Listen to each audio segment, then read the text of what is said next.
ये हिंदू हैं या नहीं है? सारे हिंदू हैं, सब एक समान है और सब मना रहे हैं, सभी तो बीजेपी को बना रहे हैं, सब भगवा कलर में सारे, कोई दूसरा कलर ही नहीं है। चाहे किसी भी कौम का हो, हिंदू है तो एक ही कलर उसे दिखाई दे रहा है, भगवा बस। फिर जब आरक्षण की बात आती है या फिर कोई वैकेंसी निकलती है, फिर उसमें एसटी, एससी और ओबीसी ये क्यों चलने लगता है? ये भाई जो हमारे संविधान में लिखा हुआ है तो उसे तो मानना पड़ेगा भाई। तो संविधान में जो लिखा है उसे हटा कोई नहीं सकता, हटा जब भी सकता है जब पब्लिक चाहेगी भाई, वोट पड़ेंगे ना। तो एसटी, एससी जब हिंदू में नहीं आते हैं, आते हैं हिंदू क्यों नहीं आते? कौन बता रहा नहीं आते यार? तो फिर जब चुनाव का टाइम आता है या फिर कोई भर्ती निकलती है तो फिर ये हिंदू मुस्लिम की बात क्यों होने लगती है और फिर इन्हें एसटी, एससी को हिंदू क्यों नहीं माना जाता है? अरे ये बताइए, अभी आप कुछ कह रहे हैं। हम ये बोल रहे हैं जो सरकार ने वादा किया ना वो पूर्ण करेगी ना। राजस्थान में बोला था, वहाँ अभी आज ही न्यूज़ में हम देख के आए, NDTV, और 450 रुपये का वहाँ उन्होंने लागू कर दिया मुख्यमंत्री शर्मा जी ने, तुरंत 450 में सबको देने लगे सिलेंडर। ऐसा नहीं जो बोला घोषणा पत्र में कर रही है सरकार, धीरे धीरे सब करेगी। हाँ ऐसा है। एक चीज़ और है, जैसे संसद, भारत दुनिया का सबसे बड़ा लोकतंत्र वाला देश है और सब लोकतंत्र का सबसे बड़ा मंदिर संसद बोला जाता है। तो वहाँ पर अभी भाजपा के कुछ सांसद थे, उनके द्वारा गलत अपशब्द कहे गए थे एक मुस्लिम सांसद को, और राघव चड्ढा जब कोई बात करते हैं या फिर अन्य कोई पार्टी का कोई बात करता है, राहुल गांधी बात करते हैं, तो उनकी सदस्यता निलंबित कर दी जाती है, लेकिन भाजपा के लोगों को क्यों नहीं की जाती है?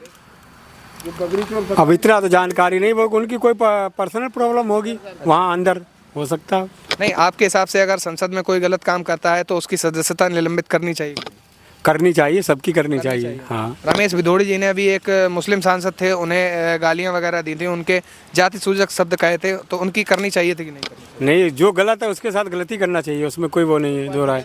हाँ, लेकिन ऐसा अभी हुआ नहीं है, रमेश भिदोड़ी जी की सदस्यता अभी भी निलंबित नहीं। तो हो रहा, जांच पड़ताल हो रही होगी, हो सकता है उसमें कुछ सर्टिफाई करने के लिए कुछ, हाँ, तो इसीलिए वो रोक टोक है, लेकिन होगा, ऐसा नहीं होगा, क्योंकि ये सबका साथ सबका विकास ले है ही, इसका वो नारा ही है बीजेपी का, सबका साथ सबका विकास, छोड़ती किसी को नहीं है। हाँ।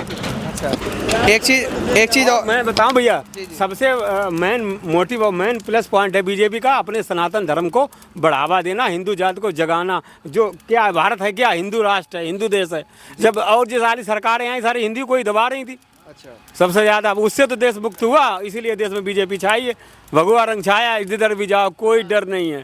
बस वही दिखाई देगा अपने धर्म को, और ना किसी धर्म के विरोध में, किसी धर्म के विरोध में भी नहीं है, और अपने धर्म को भी मतलब दबा भी नहीं रही है, यही होना चाहिए। अब ये नहीं कि हमने एक सिक्का साथ लिया उसी सिक्के भरोसे चल रहे, गलत है, सारे सिक्के देखो। जैसे कि चुनाव जब आता है तो हिंदू मुस्लिम ज़्यादा चरम सीमा पे आ जाता है। मुस्लिम लोग ये कहते हैं कि हिंदू मुस्लिम के आड़ में ये अपने अलग अलग काम करते रहते हैं, बहुत सारी ये चीज़ें हैं जो ख़त्म कर रहे हैं धीरे। नहीं, हिंदू मुस्लिम नहीं, वो तो एक गलत है, वो तो गलत अफवाह भी उड़ जाती है, कुछ मीडिया वाले के बीच में आ जाती है कि चुनाव वोट को पब्लिक को चूतिया बनाने के लिए कि जैसे पब्लिक हमारी तरफ मुड़ जाए, ऐसा तो नहीं, वो यही तो, इसलिए तो उसको राजनीति कहा गया है। अच्छा, हाँ, किसी एक पॉइंट को मोहरा बना के पब्लिक को अपनी तरफ करना। अब जैसे हम बताएं, जैसे राहुल गांधी हैं, सांसद में सो गए थे, बात चल रही थी, तो ये बीजेपी के लिए प्लस पॉइंट बन गया था संसद के अंदर। अच्छा, सो गए थे, मीडिया वाले, हर मीडिया, हर चैनल पूरे ऑल इंडिया फैल गई थी। तो यही, और क्या है, जब भी लोकसभा का चुनाव होता है तो कांग्रेस कोई न कोई ऐसी मिस्टेक कर देती है जो उसका बीजेपी का प्लस पॉइंट बन जाता है, उसी से वोट सारे खिंच जाते हैं। अच्छा, कोई ना कोई नेता जरूर गलत बोल देगा, या तो प्रधानमंत्री के खिलाफ बोलेगा या धर्म के खिलाफ, हिंदू धर्म के खिलाफ गलत बोलेगा, तो वही बीजेपी का प्लस पॉइंट बन जाता है, बीजेपी उसी में वाह। चलिए, अच्छा, जैसे आप बात कर रहे हैं धर्म को लेकर, तो धर्म को लेकर एक और बात कर लेते हैं। जैसे आपके हिसाब से आप ये बताइए, जैसे एसटी है, ओबीसी है, और ये हिंदू हैं या नहीं है? सारे हिंदू हैं, सब एक समान है और सब मना रहे हैं, सभी तो बीजेपी को बना रहे हैं, सब भगवा कलर में सारे, कोई दूसरा कलर ही नहीं है। चाहे किसी भी कौम का हो, हिंदू है तो एक ही कलर उसे दिखाई दे रहा है, भगवा बस। फिर जब आरक्षण की बात आती है या फिर कोई वैकेंसी निकलती है, फिर उसमें एसटी, एससी और ओबीसी ये क्यों चलने लगता है? ये भाई जो हमारे संविधान में लिखा हुआ है तो उसे तो मानना पड़ेगा भाई। वो भी कोई बुद्धिजीवी था जो संविधान बना के गया है। अच्छा। उसके विरोध में तो भाई तभी जा सकते हैं जब पब्लिक वोट करे। अच्छा, जब पब्लिक वोट करेगी, उसमें विधानसभा में वो पारित होगा, तभी तो चेंज कर सकते हैं, उससे पहले कोई चेंज नहीं है।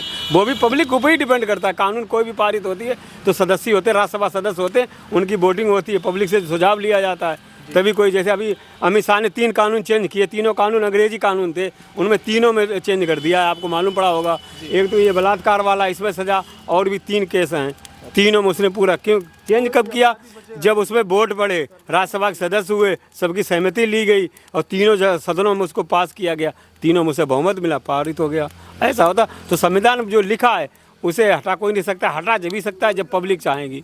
भाई वोट पड़ेंगे ना। तो ST SC जब हिंदू में नहीं आते हैं, आते हैं, हिंदू क्यों नहीं आते? कौन बता रहा नहीं आते यार? तो फिर जब चुनाव का टाइम आता है या फिर कोई भर्ती निकलती है तो फिर ये हिंदू मुस्लिम की बात क्यों होने लगती है और फिर इन्हें ST SC को हिंदू क्यों नहीं माना जाता है? अरे इनको तो बराबर हिंदू माना जाता है। आज तक हमने तो कभी नहीं न्यूज में देखा भैया कि हिंदू नहीं माना जाता है। हम डेली सुबह शाम न्यूज के तो बहुत फेवरेट हैं। सुबह शाम टीवी आध घंटा न्यूज ही देखते हैं भाई साहब। आरक्षण का नाम सुना है? आरक्षण तो हम हाँ खूब सुना है, रिजर्वेशन हम जानते हैं। अरे उसका हम खुद नुकसान उठा रहे हैं लेकिन हमें कोई प्रॉब्लम नहीं। जो जिस लेवल का बनाया गया उसको फायदा मिलना चाहिए।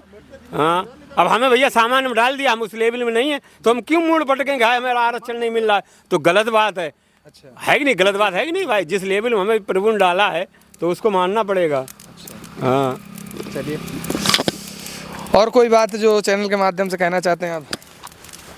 और तो ये है बस भैया हमारा सनातन धर्म बढ़ता रहे, बस हम उसी के धन्यवाद भैया। चलिए ठीक है, बहुत बहुत धन्यवाद आपका भी।